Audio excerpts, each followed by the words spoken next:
broken legs, tearing your Achilles and MCL, and even having to go to the washroom, like in Paul Pierce's case. Now, it's without a doubt that injuries are one of the worst things that athletes can face throughout their career, some of which that are within their control and could be due to a lack of negligence to the requirements of their body's needs, whereas others are outside of their control and are normally just freak accidents.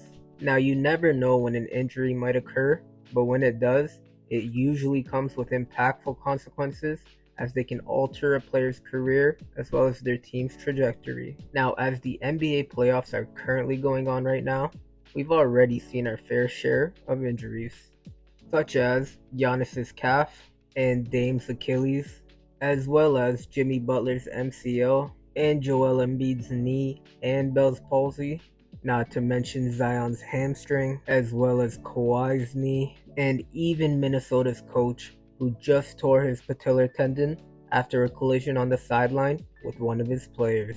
Now, with most of these injuries occurring during only the first round of the playoffs, it made me wonder, what were the top 5 most devastating injuries of the NBA? Welcome back to No Small Talk, Just Ball Talk, so let's cut the chit chat and get right into it. Here are the top 5 most devastating injuries of the NBA, in my opinion. Now, for number 5 on my list, we got none other than Kobe Bryant rupturing his Achilles. Now, the year is 2013, and Kobe Bryant's Lakers are facing off against the Golden State Warriors, with Klay Thompson, Draymond Green, and a young Steph Curry leading the team. Now, despite having Dwight Howard, Pau Gasol, Steve Nash, and Metta World Peace on the team, the Lakers were still fighting to make it to the playoffs. Thus, this game was crucial to their hopes of making it to the postseason. And it also didn't help that Kobe had guaranteed that the Lakers would make it to the playoffs that year to the media. Thus, the 34-year-old Kobe Bryant in his 17th season was playing almost all 48 minutes of most of the games leading up to this game with Golden State. Thus, it is believed that the wear and tear on Kobe's body may have led him to tearing his Achilles this game, as Bryant was once again playing most of the game up until the fourth quarter. Now, after hitting back-to-back threes in the fourth quarter to tie the game, Bryant would attempt to drive to the rim on one of the following plays, upon which he would fall down and tear his Achilles. Now, despite knowing that something was wrong in the moment, Bryant infamously went to the free throw line as Harrison Barnes was called for a foul and shot 2 free throws prior to exiting the game and heading to the locker room. Now, fortunately for the Lakers, they did end up winning this game 118 to 116 and would make it to the playoffs, where they would of course lose to the Spurs in the first round. Now, this injury would keep Kobe out of the game for almost a full year, as he would return the following season in December. However, due to his age as well as minor injuries that would follow up upon his return, he never really did return to the same player as he once was. Now, for number 4 on my list, we got Derrick Rose tearing his ACL. Now, the year is 2012, and the D-Rose-led Chicago Bulls are playing against the Philadelphia 76ers in Game 1 of the first round of the playoffs. Now, with a minute 22 seconds left to play, and with the Chicago Bulls up 12 points, Derrick Rose would injure his left knee while doing an explosive hop step in the paint.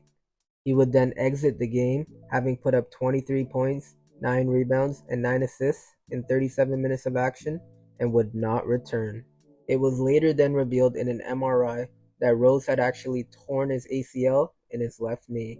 Now, this injury had actually resulted in Rose missing the entire next season of 2012 and 2013, as he would return the following season of 2013 and 2014. Now, the season before his injury, which was the 2011-2012 season, Rose was actually named the youngest MVP of the league at the age of 22, after he had led the Bulls to 62 wins and first place in the East. However, he would never return to become the same player as he once was, and would spend the rest of his career bouncing from team to team, which had included the New York Knicks, the Cleveland Cavaliers, the Minnesota Timberwolves, the Detroit Pistons, and the Memphis Grizzlies, who he currently plays for now. Now, this was one of the more devastating and career-altering injuries on this list, as Derrick Rose was still a very young player with so much potential and had a ceiling which was to the moon prior to his injury. Now for number 3 on my list, we got Kevin Durant tearing his Achilles. Now the year is 2019 and the Golden State Warriors super team with the likes of Kevin Durant, Steph Curry, Klay Thompson, Draymond Green, and DeMarcus Cousins are playing in the NBA Finals against the feisty Toronto Raptors led by Kawhi Leonard. Now prior to this series and the playoffs in general, Kevin Durant was not playing as he was dealing with a separate non-related calf injury. However, Golden State star power was able to sail the ship without him and still make it to the NBA Finals, where they were looking to three-peat as NBA champions. Unfortunately for the Warriors though, they found themselves down 3-1 to the Toronto Raptors and were heading back to Toronto for Game 5, which was ultimately a win or go home game. Thus, many believe that KD, although not yet fully recovered, was rushed back to save the Warriors from losing to the Raptors. So during Game 5, KD did make his return to the court after several months and was on fire to start the game as he literally could not miss a shot. However, during the second quarter, Durant would fall to the floor upon dribbling up the court and attempting a crossover move and would limp back to the locker room where he was ultimately ruled out for the rest of the game. It was later then revealed that Durant had actually torn his Achilles during that move, which would ultimately sideline him until the following season. Now, fortunately for the Warriors, they did end up winning that game to extend the series. However, they would end up losing the following game in Oakland as the Raptors would go on to win the championship. Now, coincidentally, Klay Thompson would also end up tearing his Achilles this game and would be sidelined until the next season as well. Now, this became the beginning of the end of the Golden State dynasty, as KD would end up leaving the Warriors in free agency that summer to join the Brooklyn Nets with Kyrie Irving. Now, in my opinion, he never returned to become the same player as he once was, as he has since then been dealing with constant nagging injuries and has yet to make it past the second round of the playoffs. Now for number 2 on my list, we got Gordon Hayward's ankle dislocation and fractured tibia. Now warning, this is definitely one of the more gruesome injuries on this list, as in the video you can literally see Gordon's ankle snap in half. Now it was October of 2017 during the very first game of the season that the Boston Celtics were set to face off against the Cleveland Cavaliers. Now a little backstory to this game. This was actually the season after Kyrie Irving had demanded a trade from the Cavs, which would ultimately land him in Boston and would send Isaiah Thomas and Jay Crowder to the Cavaliers. Now during the same offseason, Gordon Hayward, who was coming off of his best season of his career, where he was averaging 22 points, 4 assists, and 5 rebounds for the Utah Jazz, also joined Boston to play alongside Kyrie Irving. Thus, this was a very important game for all of those involved, as LeBron and his new teammates did not want to lose to Kyrie and his new teammates, who probably felt the same way.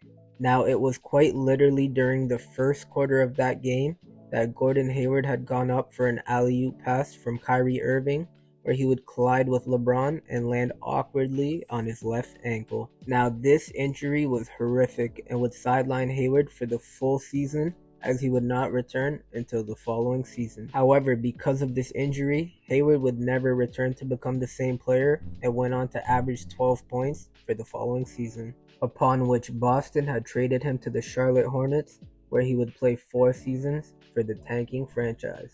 He was then traded to OKC, where he is currently a bench player, averaging 5 points. Now, before getting into the number 1 most devastating injury of the NBA in my opinion, here are a few honorable mentions. So first, we got Deron Williams' chronic ankle injuries. Now, after providing hope for the Brooklyn Nets franchise upon averaging 21 points and 9 assists on 52% shooting in his first season, chronic ankle injuries regressed Deron Williams into a mediocre player who would eventually be traded from the franchise. Next, we have Kevin Love's dislocated shoulder and Kyrie Irving's knee injury during the 2014-2015 NBA playoffs. Now, upon LeBron's return in 2015, the Cleveland Cavaliers were poised to win a championship as they had all of the pieces in order to do so.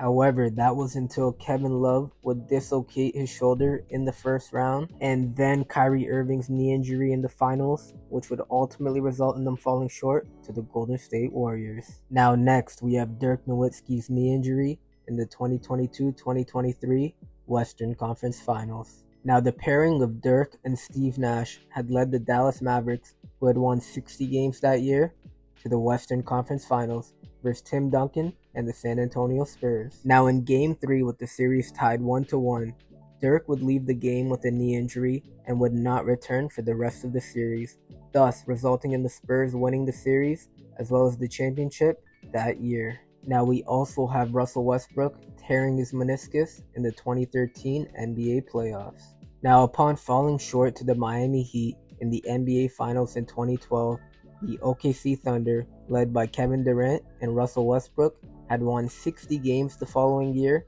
and were the favorites to reach the NBA Finals in the West. Well, that was until Game 2 of the Thunder vs Rockets first round matchup, where Patrick Beverley would dive into Westbrook's legs, ultimately tearing his meniscus and sidelining him for the rest of the playoffs. And lastly, we have Kevin Ware's leg injury during the NCAA tournament. Now, I did make an exception to this pick, as this is not an NBA injury. However, it is still basketball related and probably one of the most gruesome injuries I've ever seen. Now, Kevin Ware, a player from Louisville, was playing against Duke in the NCAA tournament and would ultimately break his leg when jumping to contest a three-point shot. Now, Ware did recover from this injury. However, he never ended up making it to the NBA, as he spent most of his career playing overseas. Now that the honorable mentions list has been completed, let's get right into it. My number one most devastating injury of the NBA, in my opinion, is none other than Paul George breaking his leg during a Team USA scrimmage. Now, it all started in 2014 when Paul George was clearly one of the best two-way wings in the NBA. Thus, in the summer of 2014, Paul George was invited to play for Team USA for the FIBA World Cup in Spain. Now, it was during one of the scrimmages that Paul George had attempted a chase down block on James Harden, where his foot got caught in the stanchion that holds up the rim, thus resulting in one of the most gruesome injuries of all time, as Paul had suffered a compound fracture of both bones in his right leg. And of course, this would sideline Paul for the FIBA World Cup and for 99% of the following season. However, upon his return, and although he did make it back to all-star form, he was never really the once athletic and two-way player that he once was. Thus, he would be traded to the Oklahoma City Thunder to pair with Russell Westbrook and Carmelo Anthony, and later to the Clippers, where he is back to playing at an all-star level alongside Kawhi Leonard. However, they have yet to even sniff a conference finals in the last 5 years. And there you have it. Now, if you would like to check out all 5 of the devastating injuries that I have mentioned on this list, check out the description in this video where I've linked all 5 of the injury clips. Now, if I missed any devastating injuries of the NBA on this list, please make sure to comment them down below, as well as let me know your thoughts on the list I created. And if you enjoyed this video, please make sure to like the video, as well as subscribe to this channel for more content, and to also turn on your notifications to stay updated as to when I post next. Now, this is a new channel where my goal is to post 3 to 4 interesting NBA related videos a week, so please make sure to subscribe to stay updated. This was No Small Talk, Just Ball Talk, so stay locked. Peace.